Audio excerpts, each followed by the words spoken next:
for your writing staff. They spent the last year or the last 6 months cultivating and dreaming up this whole other world just for you to come in and say, oh, we're just going to throw these in for no fucking reason. What was the point? The crowd gave up way before you ever realized it was a bad idea. I was on Twitter at the time, on my Weed on Wrestling, at Twitter, and that's my handle, Weed on Wrestling. I was making fun of them, and I wasn't in the minority. Almost the entire universe turned on you when these matches went on. It made no sense. Look, if you're searching for a match for the Big Show at WrestleMania, I get that. Shaq's pulled out. He's not in shape to do it. Big Show looks better than he's looked in his entire career. So you want Big Show on another big push. That's fine. Good. Don't do it at Rusev's expense, though. It's just... If this is the best you have to fill the time, you can fuck rightly off. There's no sense for it. And why do you continue to job out one of the best, if not the best, overall talents on the roster? He could be a heel for anyone. There is not a better heel on the WWE roster than Rusev. He's made perfect for it. He's a foreigner, for fuck's sake. You love making fun of foreigners. I apologize for the sound. That is a windstorm that we are having right now, and it is fucking fierce. So if you pick it up on the mic, I apologize. Alright, switch gears. Just talk about this for a little bit. Austin Aries, still the best commentator to look forward to. The man talks about his package more than anybody out there, and he introduced his package again, said it was glorious, amazing, big, ginormous, whatever you want to say. Listen, Austin Aries, I was a hater at first. I like him now. He's funny. He does a good job. He's not good on the mic, but they're just putting him there so we don't forget him while he's injured. I like it. You just keep talking about your package, Austin Aries. I'll just keep listening. And because I mentioned Austin Aries, you know what's up now. That would be the Cruiserweight division coming out and the Cruiserweight Championship match. It stole the fucking show! Best Cruiserweight match since the Cruiserweight Classic. I said it, I'll say it again. That was the best Cruiserweight match since the Cruiserweight Classic. They actually gave them time. They gave them spots. They gave them freedom to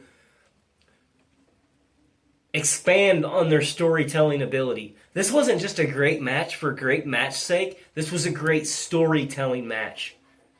The contrast of competitors between Gentleman Jack and, let's just call him Rude Boy Neville.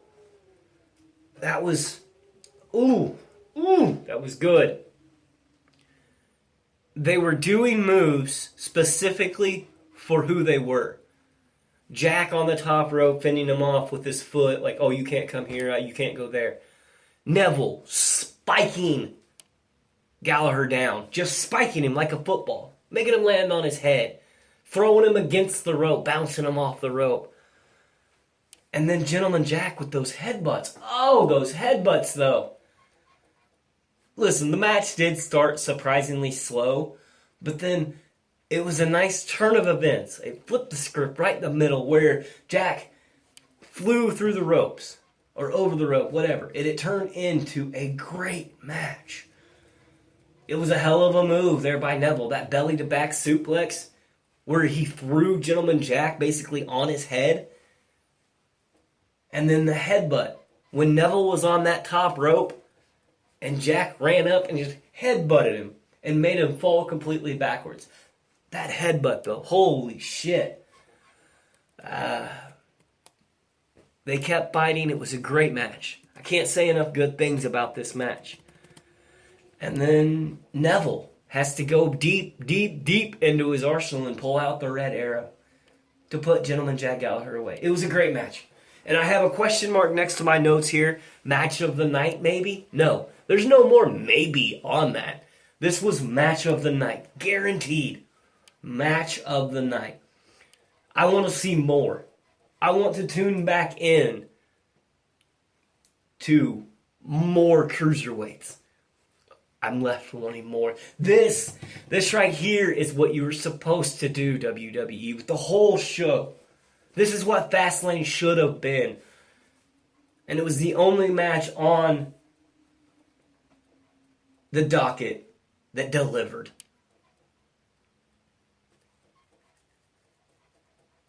Good match. Great match. Match of the night. Neville and Jack Gallagher. Alright. New Day. I don't know what the fuck New Day was there for.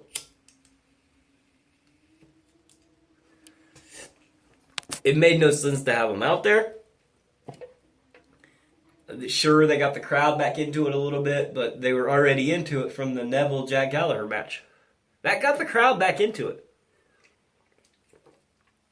The New Day comes down there slinging ice cream. However, can this group do anything bad? Can they do anything wrong at this juncture in their career? I thought they were done. I thought their time in the sun had set. I was wrong.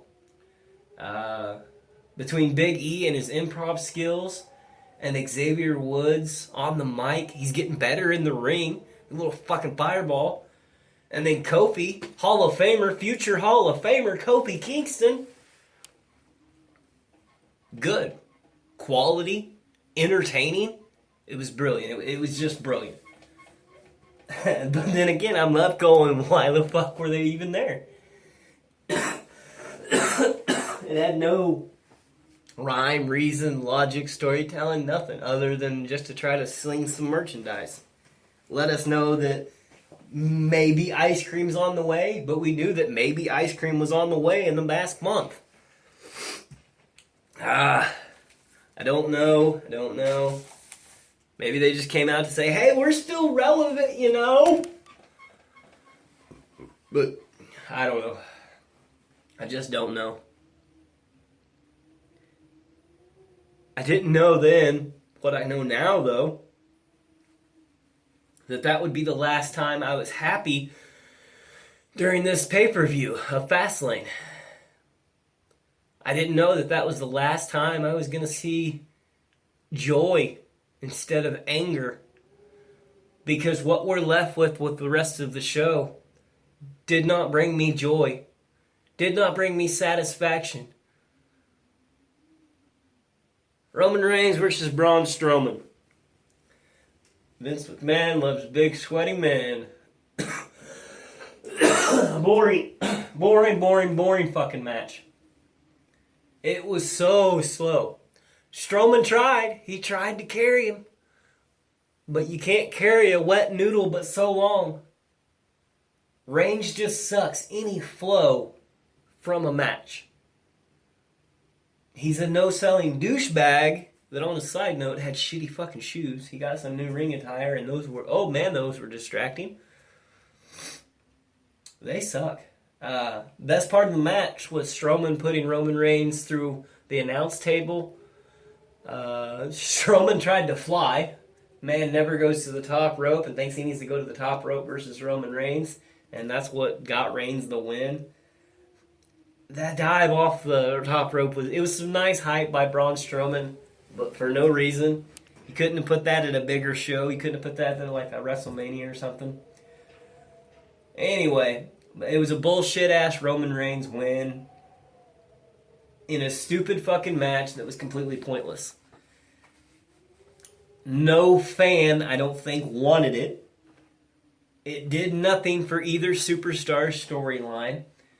It only helped to stifle the momentum that Braun Strowman had moving forward. Yeah, he'll probably go on and win the Andre the Giant Memorial Battle Royale at WrestleMania, but why? When you could have put him against somebody else in an actual match. It helped Baron Corbin, maybe, but maybe he would have been there without it. I don't know. I do know this. Fuck you, Roman Reigns. Fuck you, WWE. I guess Mick Foley is standing his ground now that Stephanie wasn't there. You've heard my view on it in the last couple podcasts. I'm not going to really hit on it too much, but I'm glad to see Foley actually having some testicular fortitude to stand up against those that he needs to stand up against. Right here on my sheet, you can hear me flipping through the pages. I have Fastlane blows. I wrote in big block letters, took up about half the page. This Fastlane blows, because it did. I'm going to go through it fast and the rest of them. Charlotte Bayley sucked as a match. It fell way short of the potential that it could have been. It wasn't even a decent match. Like, between Charlotte and Bayley, they can wrestle. That's not surprising. Charlotte, you've heard my opinion on her before. One of the greatest working right now. Woo! Because she's a Flair. And you gotta hate a Flair. Woo!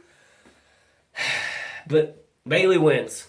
Snaps Charlotte undefeated pay-per-view streak, which the streak was confusing anyway, because she wasn't undefeated in pay-per-views. She was just undefeated in pay-per-views in singles actions. There's so many addendums to that statement that I'm glad they put it into it. However, I would have took her to WrestleMania, have it go a whole year being undefeated. I would have done that 2 years or whatever. The match could have ended differently than it did. Sasha comes down for no reason. Why did she need to be involved? Why did she need to be there? I mean, Charlotte left Dana Brooke in the locker room. The least Bayley could have done was say, hey, Sasha, I got this, you know. But no, we can't. We got to interfere. That way we set up a triple threat match. And she just made no sense to be there. If she was there, then why didn't, like I said, Dana Brooke come down from behind the locker room? Or, as the announcers love to put up, fucking Michael Cole, Nia Jax was so angry after her match between Sasha Banks earlier. She was just pissed. I don't know. I don't know why Dana didn't run down and help Charlotte out when Bayley came down, and I don't know why Nia Jax didn't come down to flatten Sasha once she came down. I don't know.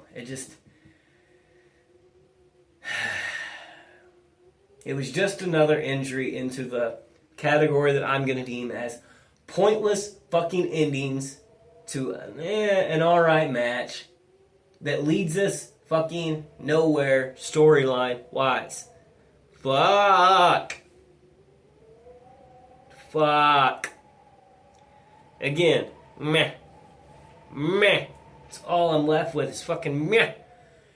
I wish I could be left with meh talking about the next match, but I'm not even left with meh. I'm left with God damn it! I called this shit. Owens versus fucking Goldberg. 22 seconds. 22 fucking seconds. I'll wait. 22 fucking seconds. Listen, it was great stall tax by Owens. Owens can tell a story without saying anything. He's that kind of caliber of a wrestler. Of an entertainer. And then once the match got started, the bell rings. Break the walls down! Break down the walls. Jericho's music hits. Owens gets distracted. Spear. Jackhammer. 1, 2, 3. New champion. Fuck you. Fuck you very much. Goldberg wins. I fucking knew it. It's going to be Goldberg versus Lesnar at WrestleMania for the title. Fuck you. Shit show. Goldberg doesn't deserve it. He has wrestled 108 seconds since he's been back. 5 moves in singles competition. Take the Royal Rumble completely out of the equation because it's not singles. Since Goldberg has come back, not even since he's come back, let's just say this. In the past 12 years, Goldberg has wrestled 108 seconds, performed 5 moves, and is WWE Universal Champion. Goldberg is champion of the universe through 5 moves.